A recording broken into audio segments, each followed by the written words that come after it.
Eh bien, chers frères, l'évangile d'aujourd'hui nous décrit cette période de la fin du monde parce que nous sommes le dernier dimanche du cycle liturgique.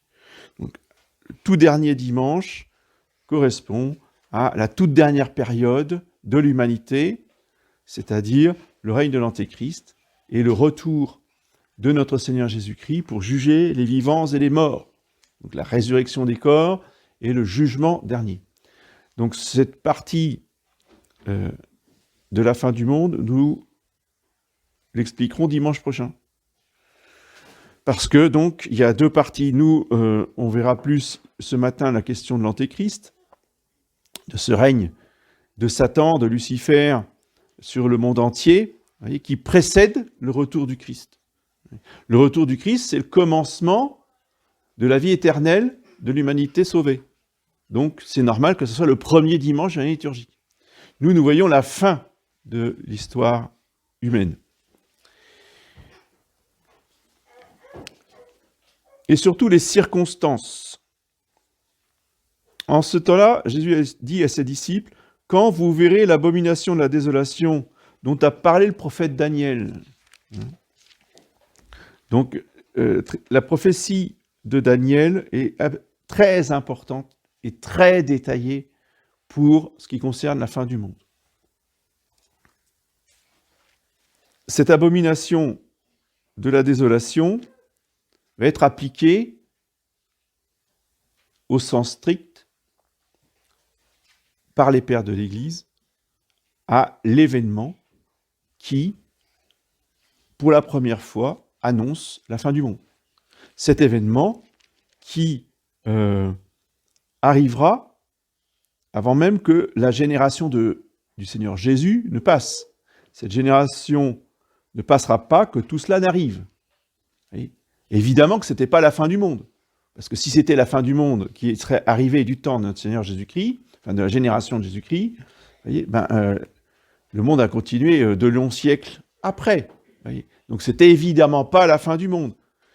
La ruine de Jérusalem par les légions romaines est une image annonciatrice de ce que sera la fin du monde, mais de façon très, très, très éloignée. Voyez, parce que c'était local, c'était horrible, mais c'était purement local sur une ville.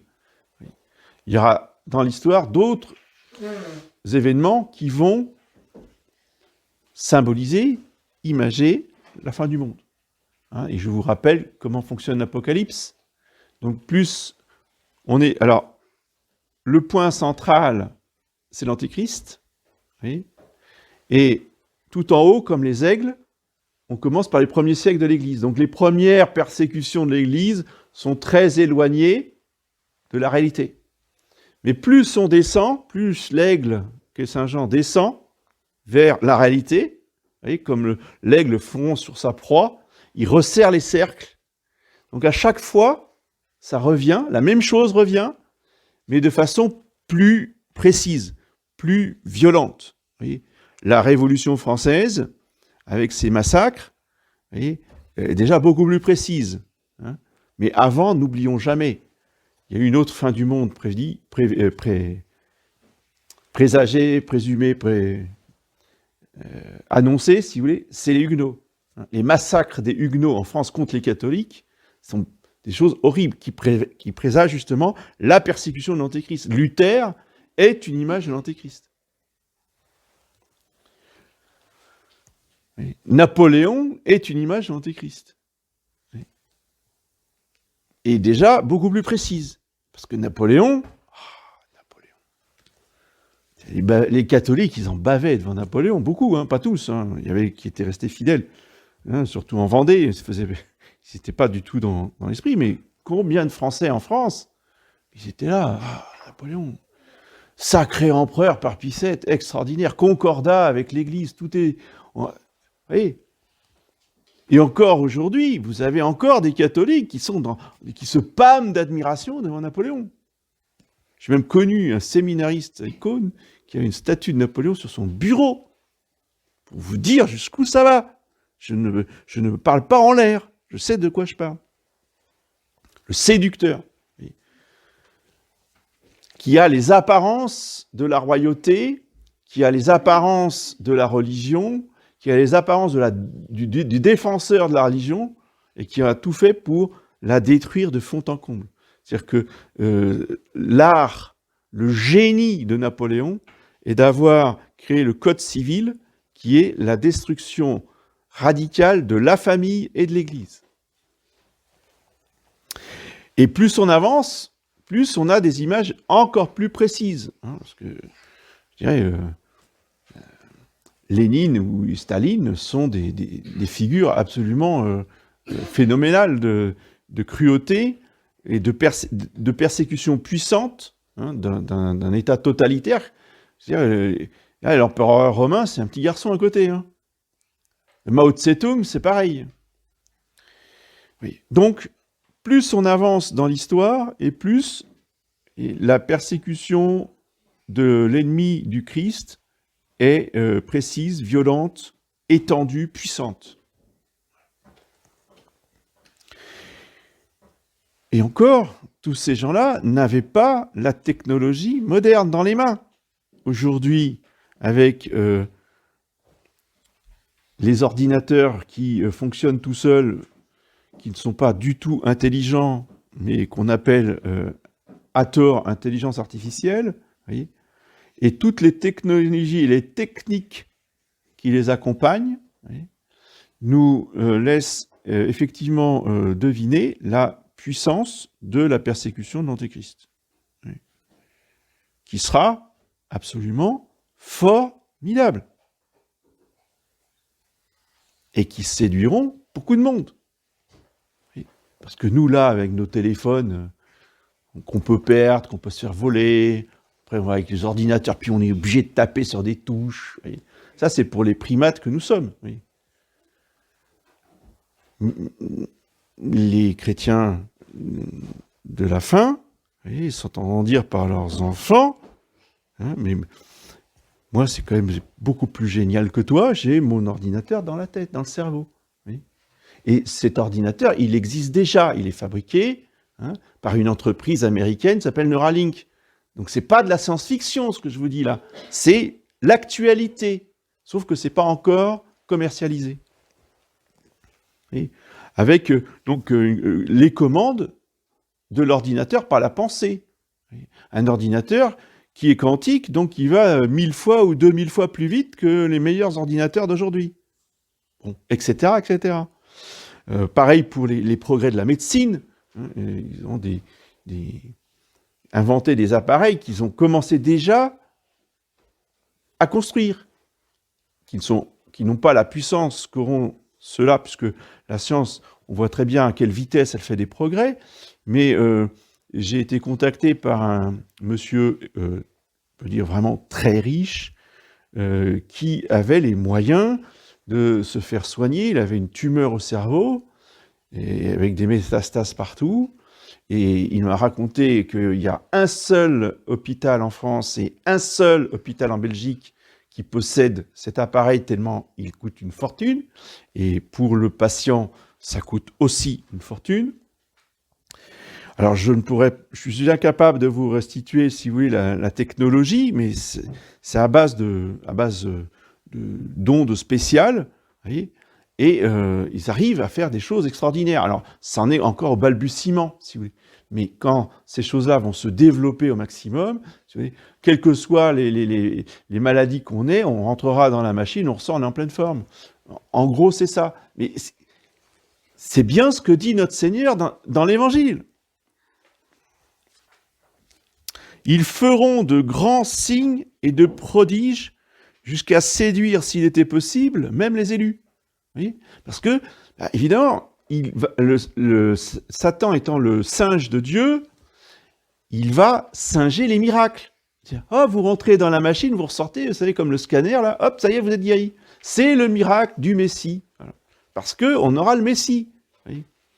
On n'aura pas simplement un roi chrétien, on n'aura pas simplement un empereur sacré, on aura le Christ lui-même. Ne l'oublions pas. Donc, le Christ lui-même qui apporte la santé, qui apporte le bonheur, qui apporte la richesse, l'abondance, c'est ça l'Antéchrist. Vous voyez ? Faut pas croire que ça sera horrible, des choses horribles, des malheurs épouvantables, mais pas du tout. C'est le bonheur sur terre. C'est pour ça que tout le monde sera séduit, même les élus. Après, il y aura ceux qui résisteront à la séduction. Mais n'oublions pas que Satan se déguise en ange de lumière. Et pour ça, il s'appelle Lucifer, le Dieu bon, le Dieu rempli de bonté pour les hommes.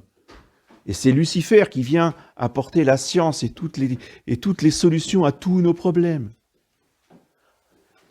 Ça sera très dur de résister à tout cela, voyez. Et c'est à cela qu'il faut se préparer. Et non pas se terroriser, ça va être horrible, l'antéchrist il va persécuter tout le monde. Non, il ne va pas persécuter tout le monde. Il va guérir tout le monde. Voyez. Alors après, évidemment, il y a le revers de la médaille. C'est-à-dire qu'il y aura des conséquences pour ceux qui refusent. Mais pour tous ceux qui acceptent, c'est le paradis sur terre. Ça ne dure pas. Il y aura aussi, évidemment, les conséquences de l'esclavage total. Mais, si vous voulez, dans un premier temps, c'est absolument merveilleux. Et on a eu la même chose au moment du concile. Et on n'a pas anticipé le concile. Les catholiques n'ont absolument pas vu venir le concile. Alors que c'était décrit dans un livre, parce qu'ils se sont quand même permis d'écrire un livre entier pour décrire le Concile Vatican II et la nouvelle religion qu'ils appellent le vrai christianisme. C'est le Chanoine Rocca. Les livres du Chanoine Rocca sont en vente aux éditions Saint-Rémy, pour ceux qui veulent vérifier. Vous voyez ? Donc tout est décrit dedans, y compris le mariage des prêtres et le sacerdoce des femmes. Hein. Donc on n'a pas encore déroulé toute la prophétie, hein, tout le programme, mais tout ça est prévu au 19e. Chanoine Rocca est un prêtre sataniste, donc qui a apostasié et qui a rejoint une loge maçonnique. Et qui décrit donc le projet des loges au 19e pour l'Église. Et quand on a vu arriver Roncalli, la plupart ont été complètement séduits et enthousiasmés par le bon pape Jean, vous voyez, qui était jovial et qui était bon, plein de bonté, et qui a prédit la nouvelle Pentecôte pour l'Église. Enfin, on allait être libérés, joyeux, enfin, on allait ouvrir les portes et les fenêtres, et on allait respirer le bon air pur et sain du monde, hein, au lieu de rester enfermés entre nous.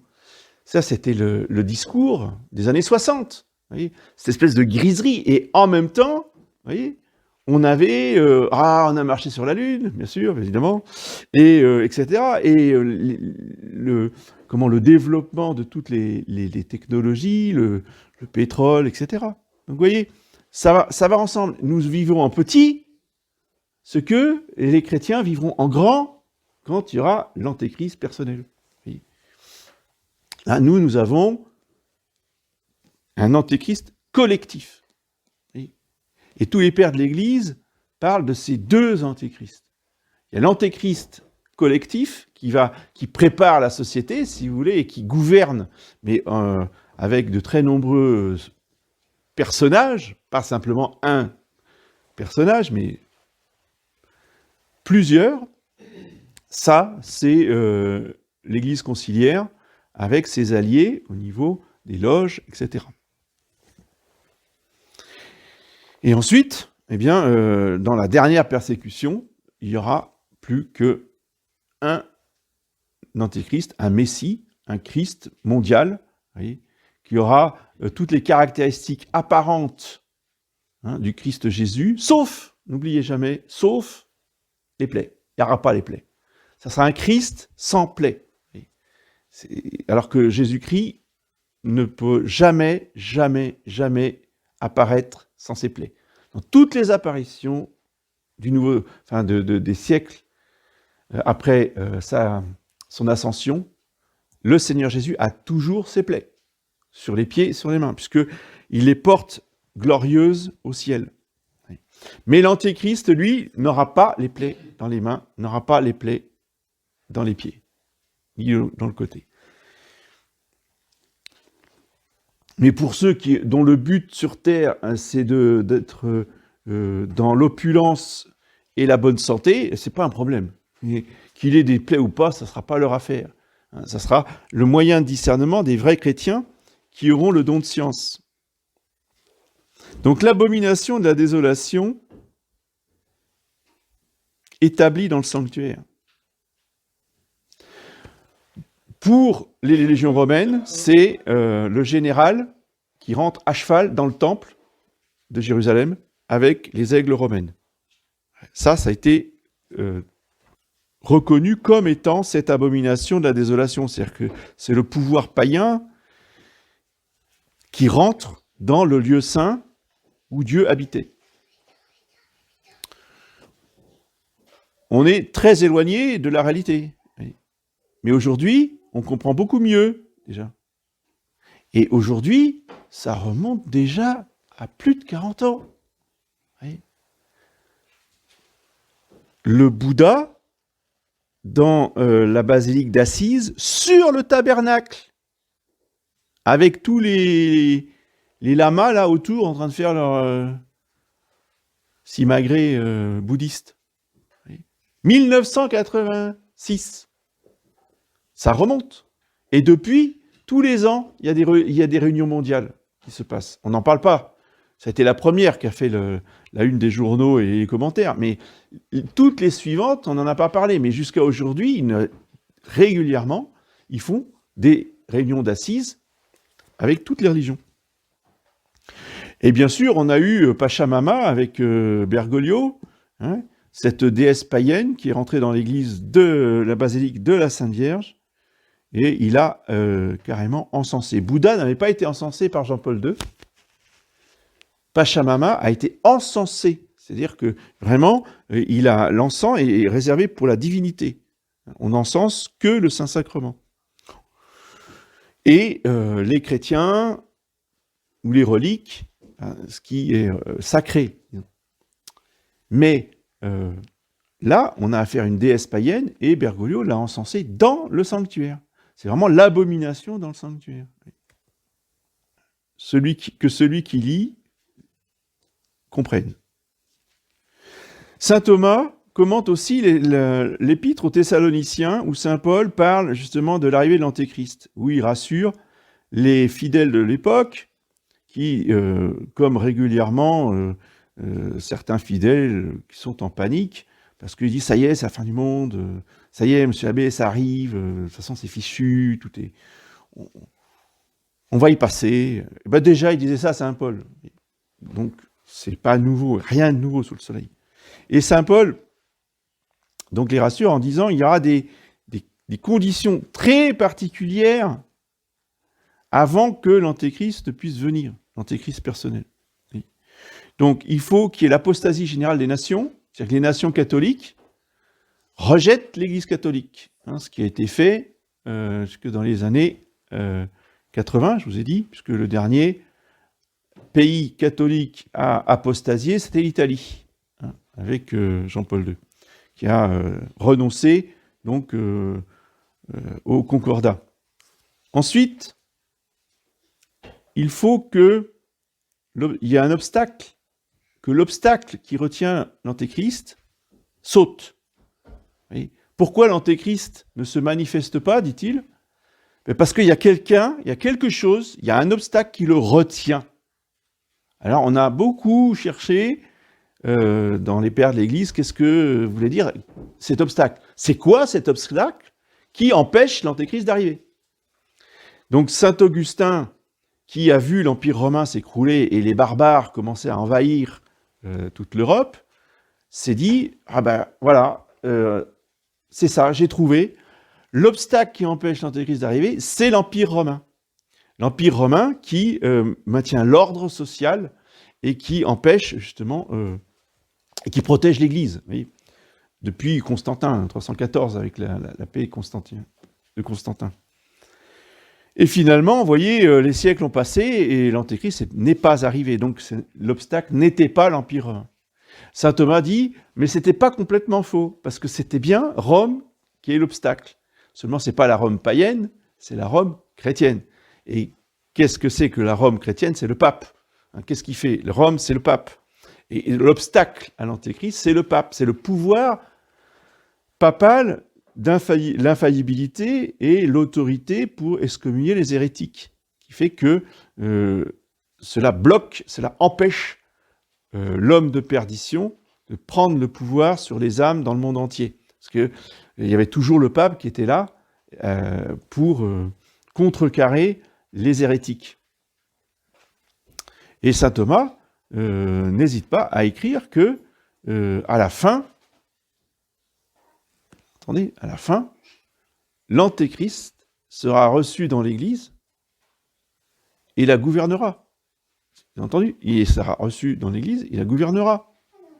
Donc, on est bien là dans une situation qui nous parle, puisque nous sommes témoins de ce temps où l'antéchrist collectif, c'est-à-dire cette Église conciliaire, eh bien, a pris le gouvernement dans l'Église et a excommunié les catholiques fidèles qui rejetaient Vatican II. Oui, parce que je vous rappelle quand même, nous avons l'honneur d'être excommuniés. Et nous le revendiquons par cette secte luciférienne. Ce sont, des signes. Mais il en manque un.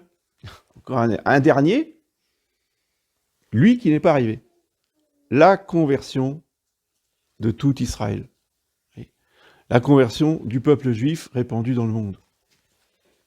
Pas du petit État, non, mais de tous la grande majorité des Juifs qui doivent se convertir, qui est le dernier signe avant que l'Antéchrist n'arrive, et que ce soit la fin du monde.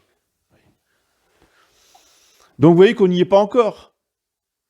Pour ceux qui croient que c'est demain matin, non, c'est pas possible.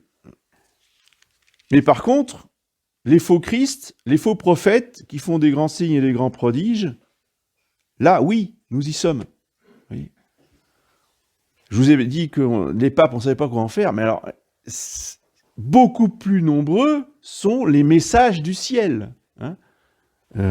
Entre la Sainte Vierge et notre Seigneur Jésus-Christ, nous sommes submergés de messages, puis c'est tous les jours. On n'écoute pas ça. Surtout, on n'écoute pas ça. Et on n'envoie pas, s'il vous plaît, à l'abbé. Parce que là, m'envoyer ça, franchement, j'ai autre chose à faire. De toute façon, ça va direct à la poubelle. Je ne l'ouvre même pas. Donc, c'est pas la peine de me les envoyer. D'accord ? Après 1958, il n'y a plus de message du ciel. Point. C'est clair, c'est simple, c'est pas compliqué. Oui. Parce que nous n'avons plus les évêques, nous n'avons plus un pape pour nous faire le tri. C'est eux qui doivent nous dire si ça vient de Dieu ou pas. Nous ne sommes pas capables de discerner. Parce que Satan a toujours fait des révélations. Il a toujours fait des apparitions. Je prends juste l'exemple de Notre-Dame de Lourdes, parce qu'il y a beaucoup de livres sur l'histoire de Lourdes que vous pouvez vérifier par vous-même. On avait une Immaculée Conception à la grotte de Lourdes. Mais au même moment, il y en avait 100 autres dans la ville de Lourdes. Tout pareil. Même robe, même ceinture, même visage, tout, parfait.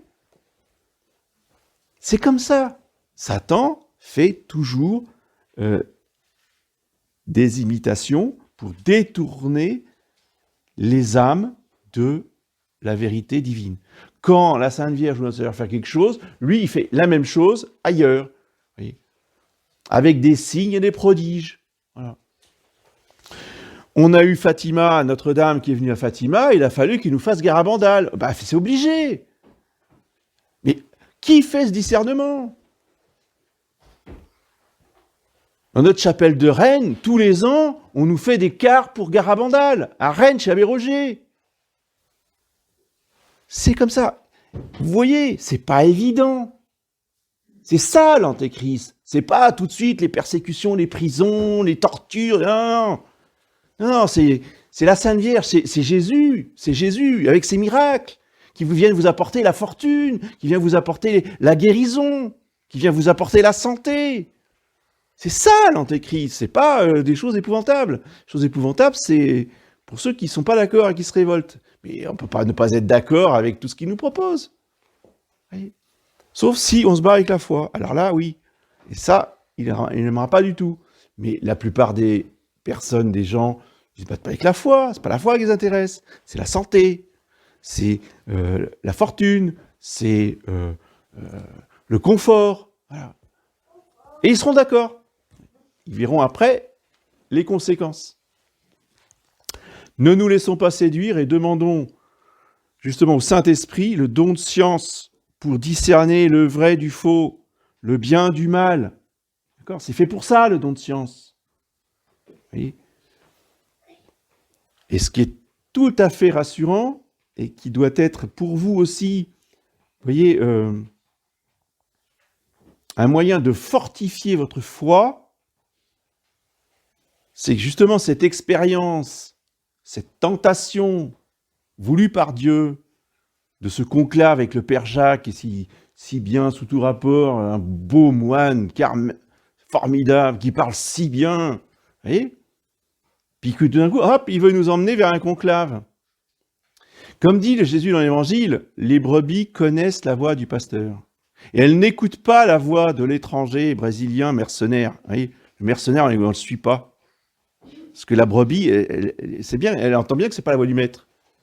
Et de fait, ils ont fait tout un... Enfin, son messager, là, le frère Arnaud, a fait toute une propagande dimanche dernier, mais personne ne l'a suivi. Tout le monde le rejette, y compris les jeunes qui étaient avec lui. Parce qu'à un moment donné, si vous voulez, c'est tellement énorme que le Saint-Esprit montre que ça n'a pas de sens. C'est tout.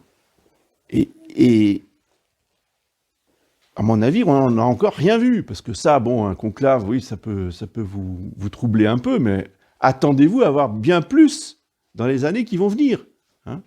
Je vous rappelle qu'ils ont dans les cartons depuis les années 80 un projet Bluebeam, avec des lasers pour faire un scénario de film en 3 dimensions dans les airs. Donc, ils peuvent nous raconter n'importe quelle histoire ou nous faire venir Jésus-Christ dans les nuages. Pour eux, c'est pas de la science-fiction. Je dirais presque que c'est de l'histoire du passé. 1980, c'est il y a 40 ans qu'ils ont mis ça au point. Oui. Pourquoi est-ce qu'ils ne l'ont pas fait ? Alors qu'ils auraient très bien pu le faire depuis 40 ans. Pourquoi ils ne l'ont pas fait ? Pourquoi ils n'ont rien fait avec ces lasers ? Parce que Dieu leur a interdit. Oui. Ce n'est pas l'heure. L'heure n'est pas venue. Parce que ça, c'est réservé pour les grandes séductions de la fin du règne, pour le règne de l'Antéchrist. Nous n'en sommes pas là. Mais il n'empêche que nous avons quand même des tentations immenses que nos pères n'avaient pas. Ça, c'est sûr. Les épreuves que nous vivons sont beaucoup plus dangereuses que les tentations, je dirais, courantes qu'avaient nos ancêtres. C'est pas pour autant que le Saint-Esprit n'est pas là pour nous aider, pour nous éclairer, pour nous fortifier et nous faire persévérer. Vous voyez, d'où l'importance des qualités que nous demande saint Paul. Demandez à Dieu de vous remplir de la connaissance de sa volonté en toute sagesse et intelligence spirituelle. Voilà. C'est ça qu'il faut demander à Dieu, et c'est ça qu'il faut demander au cœur immaculé de Marie, à Notre-Dame de Fatima, de nous faire comprendre, de nous faire connaître la volonté de Dieu en toute intelligence spirituelle, et non pas en imagination, et non pas en se faisant peur ou en lisant Maria Altorta. Vous voyez ? Il faut avoir une connaissance de foi, pas une connaissance sentimentale ou imaginaire. Et avec le don de science, avec la dévotion à la Sainte Vierge, eh bien, nous persévérerons et nous serons gardés jusqu'à la fin. Celui qui persévérera jusqu'à la fin, celui-là sera sauvé. Au nom du Père et du Fils et de l'Esprit.